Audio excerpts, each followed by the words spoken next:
Hello दोस्तों, स्वागत है आपका मेरे YouTube चैनल लिटिल मॉन्स्टर में। एपिसोड 244 में आप देखोज की टैंग सैन और डार्क डेविल गोड टाइगर के बीच फाइट स्टार्ट हो जाती है।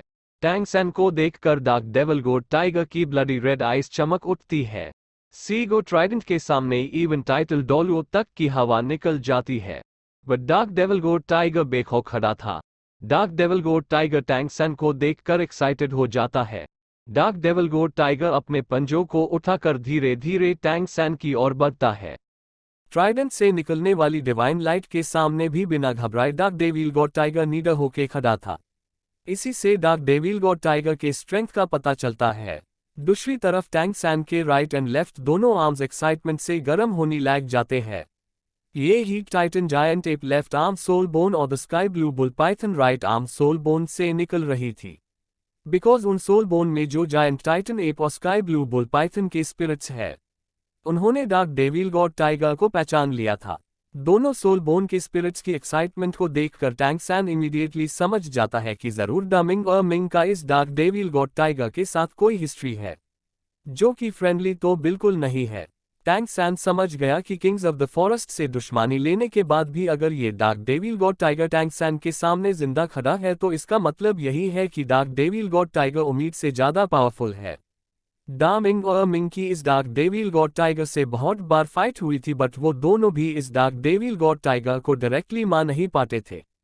टैंग सैन समझ गया कि किंग ऑफ द फॉरेस्ट के जेल जाने के वजह से ये डार्क डेविल गॉड टाइगर वापस स्टारग्रेट ड्यूओ फॉरेस्ट में आकर स्पिरिट बीस्ट्स का शिकार कर रहा है ताकि वो जल्द से जल्द अपना कल्टिवेशन रेज कर सके।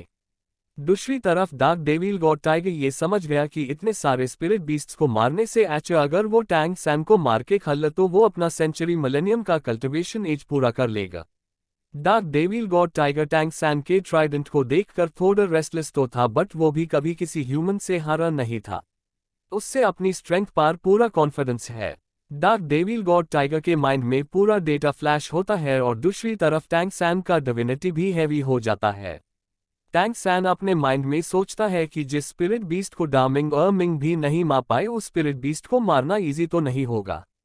लेकिन इस स्पिरिट बीस्ट को मार के जो स्पिरिट रिंग मिलेगा वो ऑर्डिनरी 50,000 ईयर स्पिरिट रिंग से ज्यादा पावरफुल होगा। टैंग सैन अपने ब्लैक और रेड स्पिरिट रिंग्स को रिलीज करता है। ब्लू सिल्वर एम्पोरर के ब्लेड्स भी रिलीज करता है और साथ ही में ब्लू सिल्वर डोमेन भी रिलीज कर देता है। बिकॉज इस अनकॉमन स्पिरिट बीस्ट के साथ टैंग सैन अपनी पूरी स्ट्रेंथ के साथ फाइट करना चाहता था।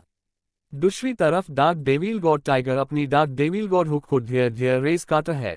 जैसे जैसे dark devil god tiger move करता है, हवा में डिस्टॉर्टेड लाइट हेलोस क्रिएट हो जाते हैं। उसकी बॉडी ग्रे कलर की ईवल एनर्जी रिलीज करती है। फॉरेस्ट में अजीब सी कोल्डनेस फैल जाती है।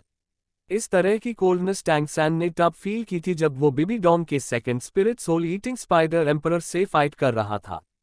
टैंग सैन अपने स्पिरिट रिंग्स को रिलीज करता है। Black black black black red black red red red, लेकिन वो पावरफुल स्पिरिट एनर्जीज को रिलीज नहीं करता है। टैंग सैन के रिंग कॉम्बिनेशन को देखकर डार्क डेविल गॉड टाइगर थोड़ा कॉशियस हो गया। उसके कदम थोड़े स्लो हो जाते हैं, बट उसका ऑरा और भी ज्यादा टायरानिकल हो जाता है। किसी भी मोमेंट में फाइट स्टार्ट हो जाएगी। और यहीं पर एपिसोड 244 खत्म हो जाता है। थैंक यू दोस्तों, चैनल को लाइक और सब्सक्राइब जरूर करें। मिलते हैं नेक्स्ट चैप्टर में।